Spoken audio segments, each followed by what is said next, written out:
Bienvenue chez Obscurlist pour des podcasts de jeux de rôle dans des univers sombres. Précédemment, dans la Madone Noire, Irina, Sven et Marcus ont récupéré des documents à la Slava.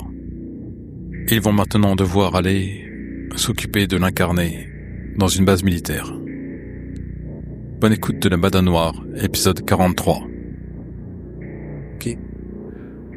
C'est donc pour ces raisons que vous devez vous rendre sur la base. Mes hommes n'ont pas l'habitude de ce qu'ils vont trouver là-bas, contrairement à vous. Je crois que vous, plus que n'importe qui d'autre, pouvez imaginer ce que vous allez rencontrer. C'est une base souterraine. Le meilleur moyen d'y entrer, ce sont les tunnels. Mais je vous laisse en discuter avec Topov au niveau de l'improvisation. Vous ferez comme il bon vous semblera. Je vais vous laisser entre ses mains et j'ai d'autres problèmes à régler. Nous avons une crise assez grave à Leningrad. Mais qu'est-ce qui s'y passe exactement, est-ce que nous y étions passés? C'est suite à notre passage qu'il y a eu des problèmes? Vous vous donnez peut-être un peu trop d'importance, monsieur. Je crois qu'il y a une maladie là-bas qui s'y répand, mais je doute qu'elle soit réellement ce qu'elle est. Je pense surtout qu'il y a des manœuvres, et comme vous m'avez montré dans ces documents-là, il y a beaucoup de militaires qui ont été enlevés de certaines bases, qui ont été envoyés à Leningrad. Tout à fait. Mais la Slava ne savait même pas non plus pourquoi. Il s'avère qu'en ce moment, Leningrad est en quarantaine, elle est ceinturée de militaires, qui sont tous membres de la Slava. Nous-mêmes avons des difficultés à y rentrer. Mais là, vous nous proposez d'y entrer... Non, nous, on va à la base. Oh. Pas à Leningrad, mais la base aussi, elle est sous embargo. Non. Ah, d'accord. La base, c'est une base militaire de missiles. D'accord. Okay. Et donc on y entre officiellement. Ah non, j'en doute. Donc vous voulez faire rentrer 100 militaires dans une base militaire les tunnels, là. de missiles discrètement. J'ai confiance en mon agent. Je vais vous laisser entre ses mains et vous allez pouvoir en discuter. Madame, okay. Messieurs, réussissez. Pied le pas. On vous présente le lieutenant Topov qui arrive avec un plan topographique de la base. Et dans un allemand assez mauvais, il vous explique bien. Nous allons nous rendre sur la base de missiles M13. C'est à 50 km au nord de Moscou. C'est une base enterrée dans la montagne. Le problème, c'est que c'est lourdement gardé, l'entrée de la base. Par contre, comme c'est une base de missiles, il y a des longs tunnels souterrains qui mènent au centre de la base par en dessous. Donc vous pourrez accéder par les tunnels souterrains. Il y en a une vingtaine, donc on va. Je pense que c'est la solution la plus sage. Après, si vous voulez affronter de front, c'est possible, mais il va y avoir des dégâts. Non, ce serait pas très discret. Ce serait peut-être pas une mauvaise idée de m'envoyer une vingtaine en diversion. Bah ouais. Alors, on peut faire ça. Vous voulez si on envoie une vingtaine en diversion, ils vont être en alerte? Bah ouais. Sonner l'alarme, être en alerte, mais donc en alerte partout, donc en alerte générale. Et donc, ce sera plus difficile pour nous d'entrer par en dessous. Peut-être que des renforts viendront et tout. Non, mais... On pourra communiquer, même à l'intérieur de la base, c'est ma question, je pense que... je pense. Bon, bah, on en garde une vingtaine à l'extérieur, prêts à attaquer au cas où. Comme ça, si jamais... Ouais, excusez-moi, monsieur le lieutenant, le Topov, mais si je voulais rentrer le plus discrètement possible dans une base militaire, on n'irait pas à 104. Hein, j'irai avec mes deux compagnons, et là ce serait bien plus discret, on est d'accord ou pas? Vous préférez y aller seul? Bah je sais pas, est-ce que ce serait pas plus facile d'y aller nous seuls, et vous y allez par la porte d'entrée? Je sais pas, je me pose la question. Vous en pensez quoi? Je pense que si vous rentrez seul en bas et qu'on est tous en haut, et que si on doit intervenir si ça se passe mal, on pourra pas vous sauver les fesses. Oui, ça je comprends bien. Alors que si on est avec vous, on pourra éliminer les menaces potentielles. Voilà, on fait l'inverse, il y en a 10 avec nous et tout le reste par la porte d'entrée. Ouais, comme ça, si jamais il y a quelques hommes, on peut les... Ça se discute, hein. C'est à vous. Parce que si on fait votre plan, là, et qu'on arrive à 100 dans les tunnels, et que, malencontreusement, il y en a un qui arrive à claquer l'alarme, et ben on est au fond d'un tunnel, d'une base militaire surarmée, ça pue du cul comme situation, ça. Ou bien vous décidez d'être les instigateurs du plan d'action, et je vous suis, et je suis vos ordres en fait, et je vous laisse agir. Ou bien vous me faites confiance et vous vous en remettez à moi, et je vous amène le plus près possible de la cible. Moi, je suis inquiet, et je trouve la discussion surréaliste. On est en train de questionner le commandement d'un officier sur la façon de réaliser une intervention dans une base militaire. Et Sven se débat en voulant changer ça. Moi, c'est à nous qu'on demande la chose la plus difficile. Donc on a un petit justement, peu de poids, laissons-le gérer, il a l'expérience, c'est un militaire. Mais il a aucune expérience, il a jamais pénétré une base militaire russe, tu rigoles ou quoi? Attends, tu as raison. Lieutenant Topov, est-ce que ça vous est déjà arrivé de pénétrer dans une base militaire russe à l'insu du personnel de la base militaire russe? Non, mais dans des bases militaires d'autres pays, oui.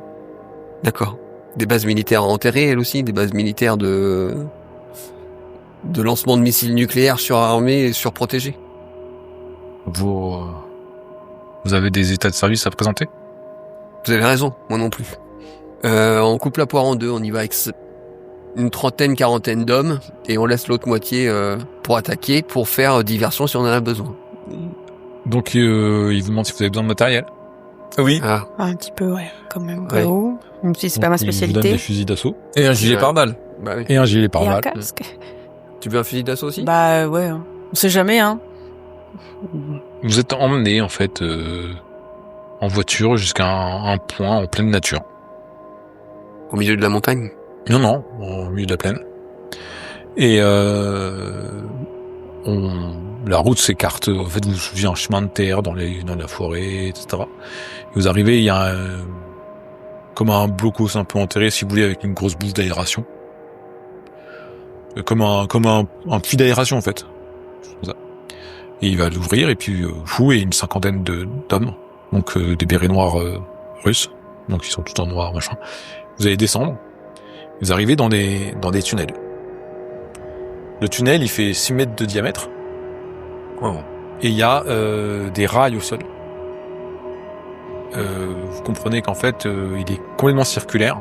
C'est une mine. Et on peut transporter des missiles. On peut faire transiter des missiles, en fait, entre différentes bases. Des trucs. Avec des... On peut se mettre dans un Il y a des chariot. gros ventilateurs au plafond avec des grosses gaines électriques. Il y a un chemin sur le côté, une voie de service, en fait, pour emprunter. Vous entendez parfois au loin des crissements, des trucs. Sans doute qu'il y a des missiles qui sont acheminés. Il vous a expliqué qu'il y a une vingtaine de tunnels qui vont vers la base. Donc ils dispatchent leurs missiles, etc. Ils font des missiles ou d'autres matériels militaires. En fait, c'est un gros truc qui va circuler de base en base. Et il vous explique que vous êtes là, vous êtes à 5-6 km de la base. Et vous allez marcher dans cette tunnel. Donc ils sont... Évidemment, vous faites attention, vous êtes attentif aux éventuels bruits sourds, parce que c'est assez... Vous entendez des craquements métalliques et des choses comme ça. Vous savez que s'il y a un wagon qui arrive, vous allez l'entendre. Donc vous avez préparé à l'avance. En plus, comme c'est un long truc, qu'il n'y a pas souvent des puits extérieurs, ça véhicule bien le son. Donc vous devez être particulièrement silencieux. Vous avancez dans ces tunnels. Je ne sais pas si vous êtes groupés au milieu des autres hommes, que vous laissez les commandos devant vous, sans doute, peut-être, je sais pas. Oui. Irina, comment tu te sens, toi, dans cette opération laquelle tu n'es pas du tout rompu, alors que les deux autres ont l'air d'être beaucoup plus habitués? Bah, je suis rassurée d'avoir quelques dizaines d'hommes entraînés militaires pour nous accompagner. Mais je me dis que effectivement, si c'est comme la dernière fois, on va être dans une sorte de autre dimension pour affronter l'incarné. Je sais que j'ai des capacités fortes dans ce domaine-là et que je dois être là. Donc, je vais essayer de, évidemment, pas être dans les combats, mais je dois arriver à la cible pour remplir la mission. En cours de route, le adjudant vous explique qu'en fait, la base a 6 niveaux. Vous arrivez par le 6e niveau. Il sait pas où se trouve le général. Et on continue à avancer et c'est peut-être toi le premier qui va remarquer ça, Marcus, mais au bout d'un moment, tu t'avances et tu t'aperçois que au début, c'était assez carré, tu vois. Et au bout d'un moment, les gaines de fil électrique, elles commencent à s'entremêler un petit peu entre elles. Tu vois que ça fait des nœuds. Bon, ça t'embête. Bah ouais. T'as l'impression que c'est pas bien entretenu, tu remarques ça. Et puis, on avance un petit peu et tu t'aperçois que des fois, il y a des étincelles, comme ça, bleues, qui émanent des gaines électriques. Bah, j'interpelle le lieutenant, tout discrètement, pour pas que ça résonne dans le tunnel, et puis je lui montre. Il est observateur, il regarde et il fait signe de continuer à avancer. Et à ce moment-là, Marcus, toi t'es peut-être plus attentif, tu vois que les gaines, elles sont vraiment entrelacées comme ça, avec ces étincelles de plus en plus... Elles sont épaisses aussi, ces gaines-là. Et vous, Sven et Irina, vous avez sensiblement un peu plus froid. Alors, peut-être que vous savez pas temporellement pourquoi vous avez plus froid, peut-être que la température est tombée, etc. Vous avez plus froid. Mais vous remarquez l'un et l'autre, peut-être vous êtes chacun sur une aile, et puis toi Marcus t'es peut-être plus au milieu, je sais pas. Remarquez que sur les murs, il y a comme du givre qui s'est formé, comme si vous étiez dans un frigo, en fait. Peut-être même qu'à certains endroits, il y a des morceaux de glace qui sont pris dans la grille sur laquelle vous marchez. Et donc on peut glisser, donc vous voyez des commandos qui manquent de tomber, des choses comme ça. Des commandos en carton, quoi. Toi, Marcus, tu vois les gaines qui s'entremêlent comme ça. Et Ça me fait penser à un truc, moi. À quoi? Et si on n'a pas changé de plan? Ou si on n'est pas passé dans le rêve, ou un truc comme ça? Alors, tout a l'air très très tangible. Hein, très... Ouais, mais bon. Mais c'est quand même bizarre, cette histoire de câble qui modifie du gel. Et je me demande si on n'est pas passé ailleurs, en fait. Et j'aimerais en parler à Irina. Ok. Alors pour te faire une description, les câbles, ils sont de plus en plus gros. Et ils ressemblent un peu à comme des gros vaisseaux sanguins, ou alors des intestins, ouais. Des trucs comme ça. C'est des trucs. Ouais. Voilà. C'est organique. Un peu. Et je m'approche, donc j'essaie de parler discrètement à Irina, pas que les soldats entendent. Irina, tu penses pas qu'on soit passé ailleurs? Regarde, ça ressemble pas à ce que le tunnel qu'on a exploré au départ. Bah, j'ai très froid, il fait froid, donc d'un coup c'est un peu bizarre, non? Regarde les tuyaux, ils sont étranges, cette espèce de côté un peu organique. Est-ce que je dois faire un jet ou je vois quelque chose de base? Tu vois ce qu'il te montre. Tu vois ces tuyaux un peu organiques. T'as l'impression qu'ils camouflent quelque chose. T'as l'impression que c'est comme une illusion. Tu vois effectivement que les gaines, c'est ce que tu voyais noir, du plastique ou un truc comme ça qui tenait la gaine. En fait, c'est une paroi rouge sanguinolente, que c'est vraisemblablement organique. Et tu vois comme une pulsion un petit peu sourde à l'intérieur, comme s'il y avait du sang qui circulait, quelque chose comme ça. Et t'entends des cris d'enfants. Bah, je comprends pas tout, mais je me dis que c'est lié à l'incarné, sûrement. Quoi. Je veux pas leur faire peur plus que ça. Je leur dis effectivement, ça cache quelque chose. C'est pas. Ok. C'est une réalité, mais c'est pas la réalité. Enfin bon, c'est étrange. Bon, moi je retourne à mon poste alors. Vous continuez à progresser. Et en fait, quand vous allez arriver dans le complexe souterrain, il va y avoir des gardes qui vont être postés à l'entrée. Et le 6e niveau, c'est quand même le gros niveau de logistique, en fait, on va dire. C'est là où arrivent les wagons et où sont transportées les choses. Et votre but, c'est d'être le plus discret possible avec les quelques hommes que vous avez là. Et de façon assez précise, en fait, Topov vous a demandé de pas agir. pour le moment. Et les laisser faire. Et ils éliminent avec des balles précises les deux individus qui sont en poste. Donc ils les éliminent comme un commando, quoi. Vous avez l'impression presque d'être dans un film. Vous avancez et en fait vous apercevez que les militaires de la base, c'est des militaires comme les militaires russes qui vous accompagnent en fait. Donc ils font très bien illusion une fois qu'ils sont rentrés dedans.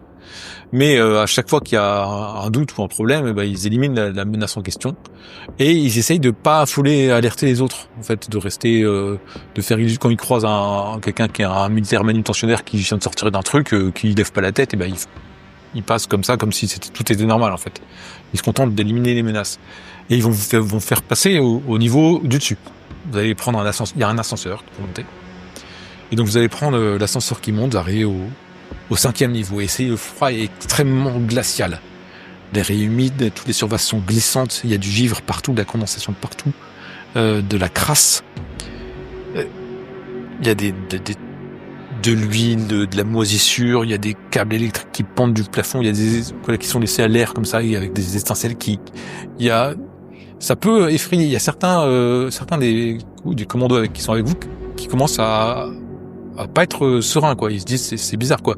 Quand t'as un câble électrique qui se bat devant toi et que tu dois l'éviter et que tu t'aperçois que les autres militaires n'en ont rien à faire, ça leur semble très étrange. Et en plus, vous entendez pas, vous remarquez qu'ils parlent en russe entre eux. Et ils ont l'air inquiets. Topov leur dit de la fermer. En fait, souvent, les gens qui parlent, c'est les gens qui viennent d'éliminer un garde et de le sécuriser. De le sécuriser. De le mettre à côté. Et de le remplacer. Tu les entends parler. Je sais pas si tu t'intéresses à ça. Si, ça veut dire qu'ils repèrent quelque chose sur les hommes de la base. Donc, faut aller voir. Peut-être, ouais. Oui, je vais en examiner un. Quand tu vas examiner un des militaires qui a été éliminé, pas les tout premiers, mais un des militaires est éliminé là. En fait, la première chose qui te choque, c'est son regard. Le militaire, c'est un gamin. 15, 16, 17 ans. On est en Russie. Ça te semble jeune ? Ouais. Ce qui te semble très bizarre, c'est qu'il a une barre métallique qui lui traverse le crâne. Et c'est pas de votre fait. Et tu t'aperçois que sur son corps, il y a d'autres morceaux métalliques qui sont fichés dans son corps. J'appelle mes compagnons pour leur montrer. Et regardez, il s'est fait tuer d'une balle dans la tête, mais on dirait qu'il était déjà mort. Je pense que c'est le général Strekov. Déjà, c'est très étrange ici. Ces câbles-là, comme m'a fait remarquer Marcus, là, en fait, c'est comme des artères. C'est organique ici. Ils ont dû faire des expériences. Et on serait pas déjà sur dans leur dimension ou je ne sais quoi là, depuis qu'on est sorti de l'ascenseur. On s'approche. Je pense qu'on se rapproche, c'est bon. Ok. Quand vous êtes passé au niveau 5, il y a une quinzaine d'hommes qui sont restés en arrière pour sécuriser. Et Topov vous dit je vais vous emmener au niveau d'après. Mais j'irai pas plus loin, mes hommes ils commencent à filer et ils vont nous claquer dans les doigts. Non mais Topov, on s'est pas compris là. On va tous au même endroit là. Ouais. Mais si mes hommes commencent à tirer et à se tirer entre eux, j'ai dû les calmer de 2-3 là. Il y en a qui commencent à vriller là. Oui, mais ils vont pas se tirer dessus. Mais c'est pas normal ce qu'on voit là. Moi j'ai bien compris que fallait que je fasse que je m'en fiche, mais mes hommes ils sont pas forcément tous à la même trempe. Mais comment elle s'appelle ? Zoya, elle vous a pas expliqué où est-ce qu'on allait hein ? Écoutez, moi, c'est pas normal ce qu'on voit là. Moi, je suis en train de combattre des espèces on a l'impression d'être dans un mauvais film, vous savez, les trucs américains là où on combat des zombies, des choses comme ça là. C'est pas normal ce qui se passe là. Alors moi, je pose pas de questions. Je suis entraîné. Mais mes hommes, il y en a, ils sont moins de nerfs que moi. Eh ben, emmenez-nous au niveau d'au-dessus déjà. Vous apercevez que quand vous êtes arrivé dans le niveau 5, vous avez dû traverser tout le niveau de façon en ligne droite jusqu'à l'autre ascenseur. En fait, il y a un ascenseur qui monte, vous traversez tout, il y a un ascenseur qui monte, vous traversez tout, il y a un ascenseur qui monte. C'est comme ça que ça se passe à chaque fois. Et donc, là, vous êtes passé dans une espèce d'endroit où il y a les cuisines, les entrepôts, les réserves, etc. Ce que vous pouvez voir, en fait, vous entendez, vous voyez les militaires qui commencent à parler. Il y a de la nourriture qui est là, qui est laissée dans la cuisine, dans le réfectoire.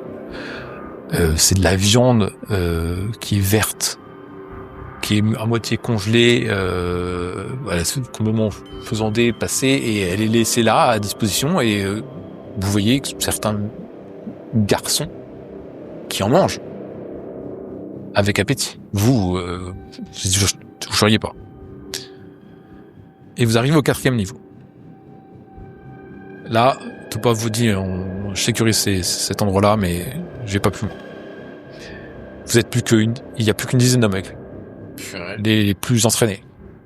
Vous avez vu régulièrement vous avez peut-être vu un ou deux militaires vomir, peut-être un autre s'évanouir. Enfin bon, c'est compliqué.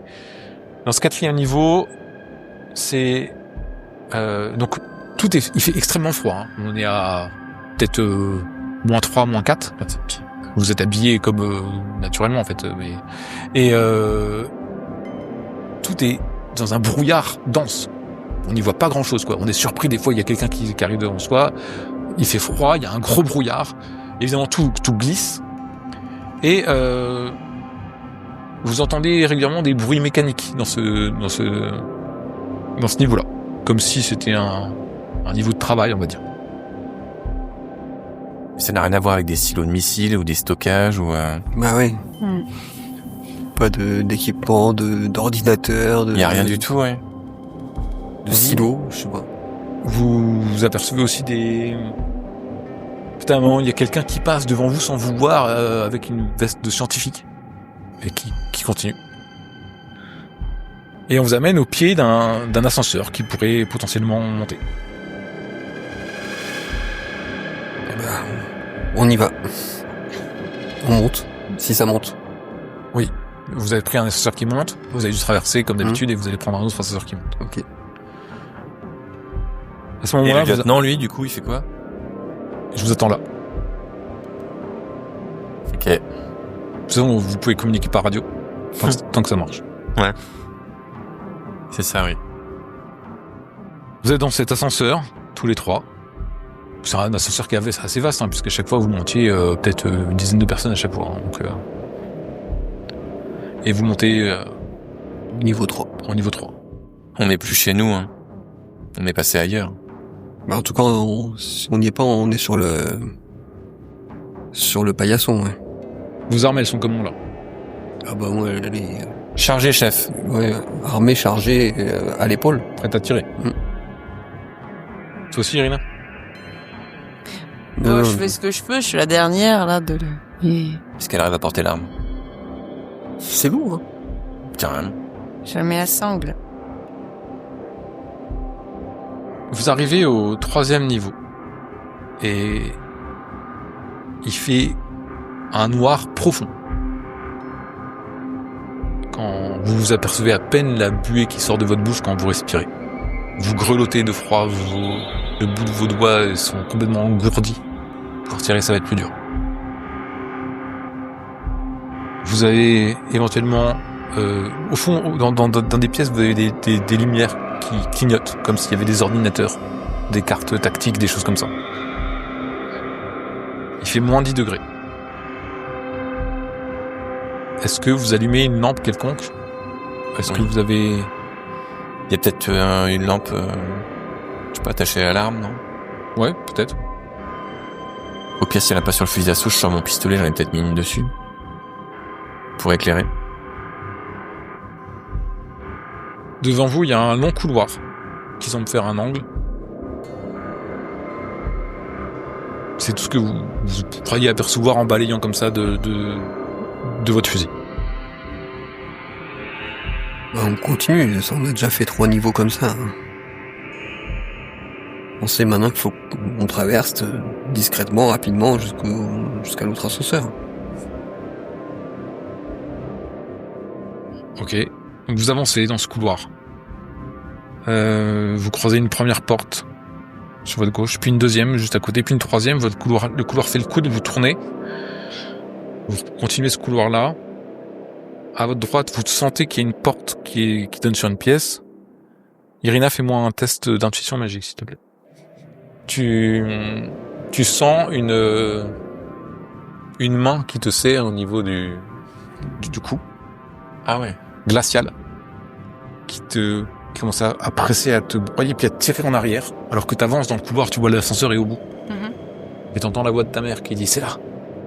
C'est là !» Une tire en arrière? Et tu te retrouves coincé contre la paroi du mur. En fait, ton couloir, il fait tac, tac, tac. Et tu te retrouves là, dans le coin du mur. Tu vois les autres qui continuent à avancer vers l'ascenseur parce qu'ils savent qu'il faut monter. Et toi... Je fais... Attendez! Je me retourne, j'éclaire. Vous la voyez, elle est comme ça, plaquée en arrière. Et elle a les yeux peut-être qui montent vers le haut, comme si elle écoutait quelque chose. Qu'est-ce qui se passe? Irina, je me rapproche d'elle. Qu'est-ce qui se passe? J'ai l'impression que c'est pas par là. Et je me dirige vers là où la voix m'a indiqué. Mais l'ascenseur, il est là. Il y a une porte à ta droite. J'ouvre la porte. Il est là, ce truc... Je sais pas, il y a quelque chose, il faut que je vérifie. On la suit. Vous rentrez dans cette pièce-là. Et c'est une salle de garde. Il y a 5 gamins. Des gardes qui jouent comme ça. Avec la main d'un d'entre eux. Qui a été coupée. Putain, Irina, on sort de là. Qui vous regardent. Comprennent pas trop ce que vous faites là. Et de l'autre côté, évidemment, il y a une porte. Bon bah tant pis, je suis un peu fofolle. Je cours jusqu'à l'autre porte. Tu cours jusqu'à l'autre porte. Bah l'effet de surprise de Tu cours jusqu'à l'autre porte pour ouvrir, tu clenches, elle est fermée à clé. À ce moment-là, les gamins, ils commencent à se dire... ils arrêtent de jouer avec les mains. Ils cherchent leurs armes de regard. Je tire. Ouais, moi aussi. Sur les gamins? Oui. Ouais. Mais je sais même pas ce que c'est. Est-ce que c'est des enfants? Oui. On sait même pas si c'est des enfants, en fait. C'est ce que je me dis, moi. D'accord. M'acharne sur la porte avec mes épaules en premier et ou sinon après avec le fusil j'essaie de Tu feras un jet de violence. taper le truc parce qu'en fait je veux vérifier si elle me ment ou pas pour après ne l'écouter ou ne pas l'écouter. Je tire sur le premier qui est devant moi, quoi. Bon, ouais, une petite rafale, un petit arrosage automatique, là, de gauche à droite. Tu tapes sur la poignée et tu la défonces, en fait. La poignée, elle tombe. Avec toi, la crosse que tu donnes. Et t'entends derrière toi, il commence à canarder. Tu prends ta balle dans le torse. Et tu glisses lentement. Vous voyez Irina qui glisse lentement le long de la porte. Et ainsi se termine La Banane Noire, épisode 43.